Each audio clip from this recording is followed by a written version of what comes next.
Ladies and gents, welcome back. Now, in the past few weeks, we've been hearing some pretty interesting rhetoric out of JT and Associates, the Justin Trudeau camp in Canada. And most of it has been contained to the state-run media, if you can call it that. I mean, most media in Canada is subsidized, if not directly funded by the government.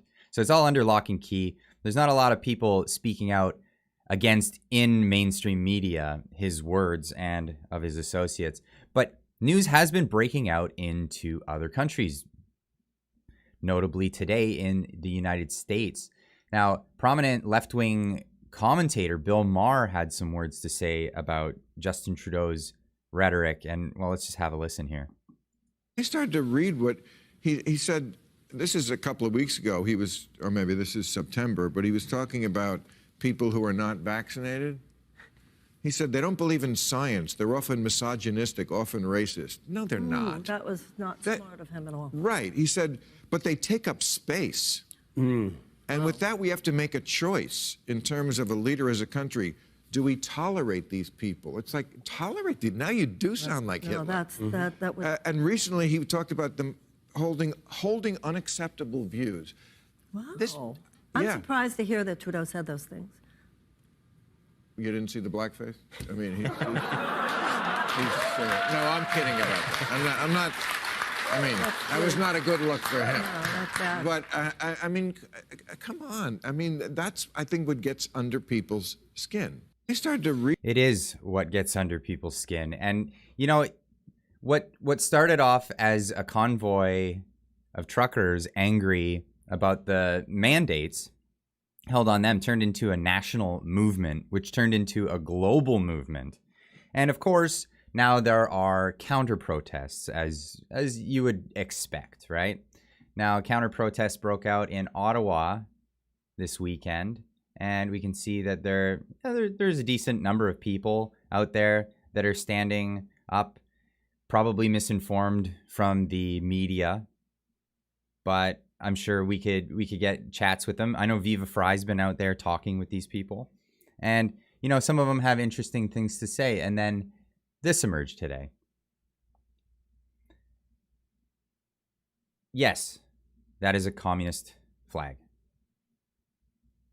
Now, this is something I think is worth talking about, because there's been a lot of rhetoric about a few flags that flew in the convoy on the very first day, which a lot of people have brushed off as probably a plant just to get the rhetoric started. But this is a communist flag in the counter-protest.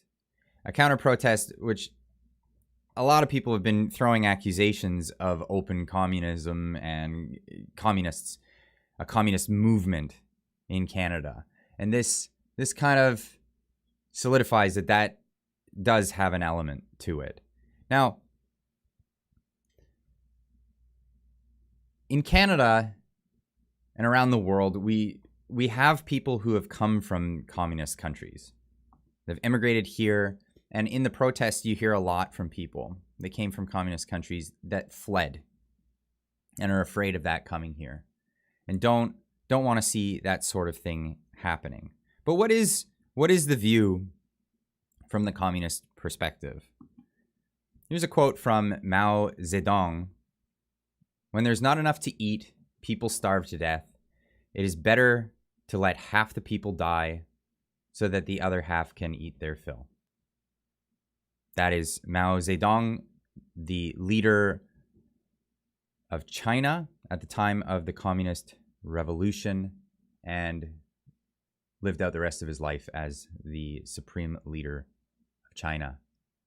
A lie told often enough becomes a truth. No, that is not a quote from the Justin Trudeau campaign.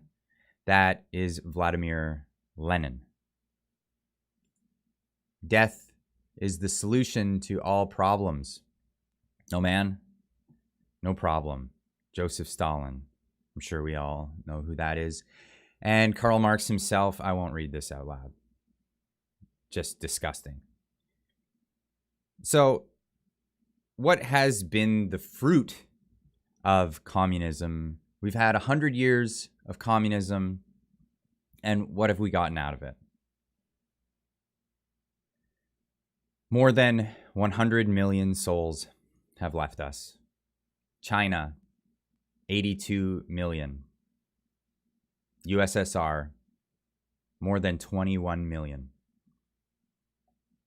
North Korea, 4.6 million.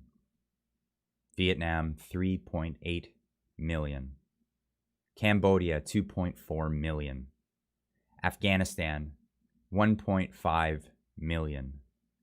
Yugoslavia, 1.17 million. East Germany, 815 million. Mozambique, 815,000. Mozambique, 729,000.